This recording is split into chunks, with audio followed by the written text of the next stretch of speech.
فضائل اعمال 1 نمبر پہلا باب دین کی خاطر سختیوں کا برداشت کرنا اور تکلیف اور مشقت کا جھیلنا۔ حضور اقدس صلی اللہ علیہ وسلم اور صحابہ کرام رضی اللہ عنہم اجمعین نے دین کے پھیلانے میں جس قدر تکلیفیں اور مشقتیں برداشت کی ہیں، ان کا برداشت کرنا تو درکنار،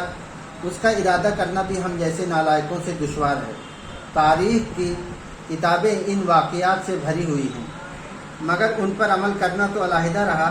ہم ان کے معلوم کرنے کی بھی تکلیف نہیں کرتے۔ اس باب میں چند قصوں کو نمونے طور پر ذکر کرنا ہے۔ اس میں سب سے پہلے خود حضور اکرم صلی اللہ علیہ وسلم کے ایک قصے سے ابتدا کرتا ہوں کہ حضور صلی اللہ علیہ وسلم کا ذکر برکت کا ذریعہ ہے۔ حضور اکرم صلی اللہ علیہ وسلم کے طائف کے سفر کا قصہ۔ نبوت مل جانے کے بعد 9 برس تک نبی اکرم صلی اللہ علیہ وسلم مکہ مکرمہ میں تبلیغ فرماتے رہے اور قوم کی ہدایت اور اصلاح کی کوشش فرماتے رہے، لیکن تھوڑی سی جماعت کے سوا جو مسلمان ہو گئی تھی اور تھوڑے سے ایسے لوگوں کے علاوہ جو باوجود مسلمان نہ ہونے کے آپ کی مدد کرتے تھے، اکثر کفار مکہ آپ کو اور آپ کے صحابہ رضی اللہ عنہ اجمعین کو ہر طرح کی تکلیفیں پہنچاتے تھے، مذاق اڑاتے تھے اور جو ہو سکتا تھا اس سے درگزر نہ کرتے تھے۔ حضور صلی اللہ علیہ وسلم کے چچا ابو طالب بھی انہی نیک دل لوگوں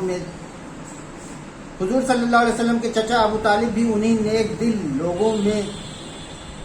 تھے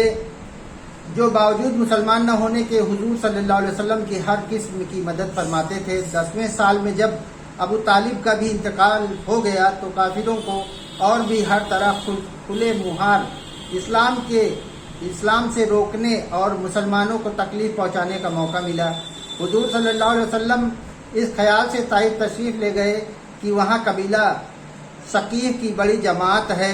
اگر وہ قبیلہ مسلمان ہو جائے تو مسلمانوں کو ان تکلیفوں سے نجات ملے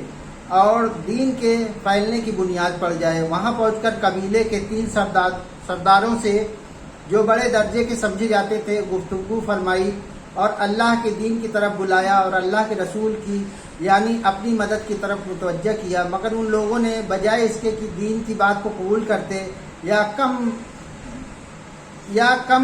سے کم عرب کی مشہور مہمان نوازی کے لحاظ سے ایک نووارد مہمان کی خاطر مدارات کرنے سے صاف جواب دے دیا اور نہایت بے رخی اور بد اخلاقی سے پیش آئے۔ ان لوگوں نے یہ بھی گوارا نہ کیا کہ آپ یہاں قیام فرما لیں۔ جن لوگوں کو سردار سمجھ کر یہ بات کی تھی کہ شریف ہوں گے اور معزز گفتگو کریں گے، ان میں سے ایک شخص بولا کہ اوہو،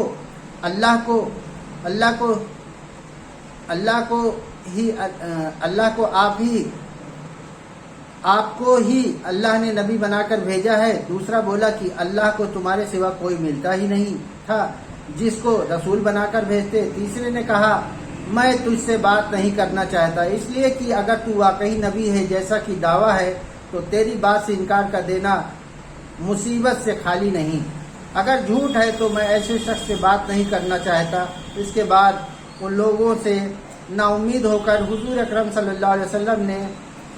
اور لوگوں سے بات کرنے کا ارادہ فرمایا کہ آپ تو ہمت اور استقلال کے پہاڑ تھے، مگر کسی نے بھی قبول نہ کیا، بلکہ بجائے قبول کرنے کے حضور صلی اللہ علیہ وسلم سے کہا کہ ہمارے شہر سے فوراً نکل جاؤ اور جہاں تمہاری چاہت کی جگہ ہو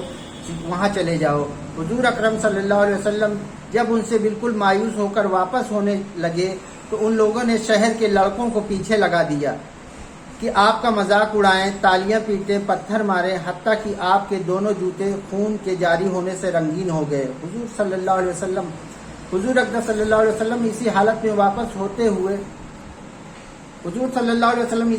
واپس ہوئے جب راستے میں ایک جگہ ان شریروں سے اطمینان ہوا تو حضور صلی اللہ علیہ وسلم نے یہ دعا مانگی،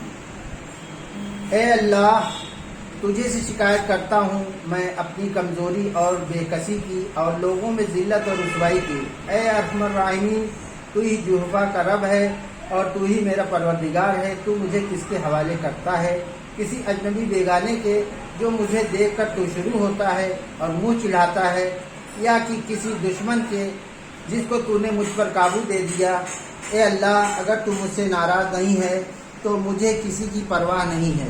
تیری حفاظت مجھے کافی ہے،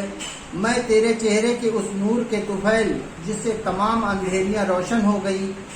اور جس سے دنیا اور آخرت کے سارے کام درست ہو جاتے ہیں،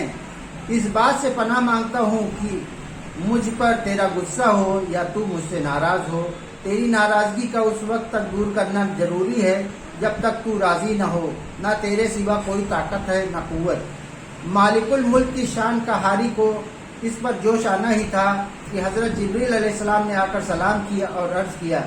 اللہ تعالیٰ نے آپ کی قوم کی وہ گفتگو جو آپ سے ہوئی سنی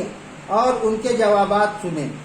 اور ایک فرشتے کو جس کے متعلق پہاڑوں کی خدمت ہے آپ کے پاس بھیجا ہے کہ آپ جو چاہیں اس کو حکم دے۔ اس کے بعد اس فرشتے نے سلام کیا اور عرض کیا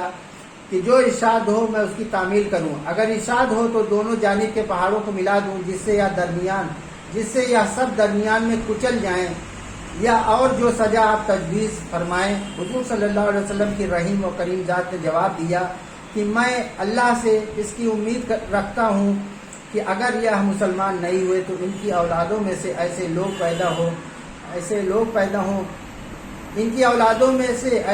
پیدا ہوں جو اللہ کی پرستش کریں اور اس کی عبادت کریں۔ فائدہ یہ ہے اخلاق اس کریم ذات کے جس کے ہم لوگ نام لیوا ہیں کہ ہم ذرا سی تکلیف سے کسی کے معمولی گالی دے دینے سے ایسے بھڑک جاتے ہیں کہ عمر بھر اس کا بدلہ نہیں اترتا، ظلم پر ظلم کرتے رہتے ہیں اور دعویٰ کرتے ہیں اپنے محمدی ہونے کا، نبی کے پیرو بننے کا۔ نبی کریم صلی اللہ علیہ وسلم اتنی سخت تکلیف اور مشقت اٹھانے کے باوجود نہ بددعا فرماتے ہیں نہ کوئی بدلہ لیتے ہیں۔ ایسے ہیں ہمارے نبی کریم صلی اللہ علیہ وسلم۔ انشاءاللہ آگے بھی اور ویڈیوز آپ کو ملے گی قائد صحابہ کی اور دین کی تمام باتوں کی۔ انشاءاللہ جو ہے ہمارے چینل کو سبسکرائب کریں اور لائک کریں۔ السلام علیکم۔